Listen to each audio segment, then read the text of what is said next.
Baik, Assalamualaikum warahmatullahi wabarakatuh. Jadi segala puji bagi Allah yang telah memberikan kita nikmat kesehatan dan juga kesempatan untuk bertemu di hari ini, yang mana salawat serta salam tercurahkan kepada Nabi Muhammad SAW yang telah memberikan kita suri tauladan kepada kita. Baik, saya beri mengatakan yang kelima, sebelumnya saya memperkenalkan diri. Nama saya Bunda Pemura dan ini 2022-701 dari jurusan Teknik. Baik, pada kesempatan hari ini saya akan membahas topik yang sangat penting dalam sebuah pendidikan. Pendidikan itu kepemimpinan pendidikan, yang mana kepemimpinan memiliki peran yang sangat strategis dalam memastikan kualitas pendidikan berjalan optimal baik dari segi pengajaran maupun pengolahan sumber dayanya. Baik, sekarang kita akan memasuki materi yang pertama, materi yang kedua yaitu kepemimpinan. Materi yang pertama yaitu definisi kepemimpinan, yang mana kepemimpinan pendidikan adalah kemampuan untuk memengaruhi masyarakat dan juga mobilisasi komponen-komponen pendidikan agar dapat suatu rasa kemampuan dan kesiapan dalam diri seseorang untuk melaksanakan fungsi dan tujuan dari kepemimpinan itu sendiri, yaitu kepemimpinan itu dapat mempengaruhi, mendorong, mengajak, menuntun, dan menggerakkan, dan juga mengarahkan, dan juga perlu memaksa orang lain dalam kelompok yang dipimpin agar mampu menerima dengan baik pengaruh yang ia berikan atau keluarkan tersebut. Dan untuk selanjutnya, agar dapat terbentuk sesuatu yang dapat membantu tercapainya tujuan tertentu yang telah ditetapkan dalam pendidikan,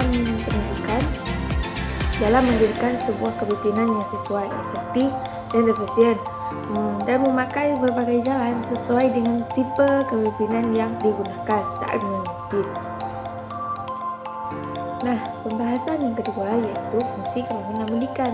Nah, dari fungsi ada beberapa fungsi utama yang harus kita pelajari dari kepemimpinan pendidikan. Yang pertama, fungsi yang berkaitan dengan tujuan seperti merumuskan tujuan yang jelas, memberi dorongan, dan membantu anggota dalam mengorganisasi informasi. Nah, yang kedua yaitu fungsi yang berkaitan dengan penciptaan lingkungan kerja yang sehat seperti memupuk kerjasama, memberi penghargaan, dan menciptakan lingkungan kerja yang menyenangkan. Nah, yang ketiga yaitu membantu para anggota setiap seorang itu hendaknya ikut adil dalam mengadakan berbagai pertimbangan yang sehat guna mengorganisasi dengan baik maksud dan tujuannya. Nah, materi yang ketiga yaitu tipe-tipe kepemimpinan pendidikan. Nah, tanggung jawab yang begitu besar dimiliki oleh seorang kepala sekolah dan juga memerlukan seorang yang membantunya. Ia hendaknya belajar bagaimana mendelegasikan wewenang dan tanggung jawab sehingga ia dapat memuaskan perhatian pada usaha pembinaan program pengajaran. Nah, kepala sekolah sebagai pemimpin pendidikan harus mampu mengolah sarana dan prasarana pendidikan, pelayanan khusus sekolah, dan fasilitas pendidikan lainnya demikian rupa juga sehingga guru-guru dapat dan murid memperoleh kepuasan dalam melaksanakan tugasnya. Nah, dari tipe-tipe kepemimpinan itu terdapat beberapa tipe dalam pendidikan. Yang pertama, tipe otoriter, di mana pemimpin mengambil keputusan sendiri tanpa melibatkan bawahannya. Nah, kedua, tipe laissez-faire, di mana bawahan diberi kebebasan penuh untuk mengambil keputusan tersebut. Nah, yang terakhir, tipe demokratis, di mana keputusan diambil bersama-sama melalui musyawarah.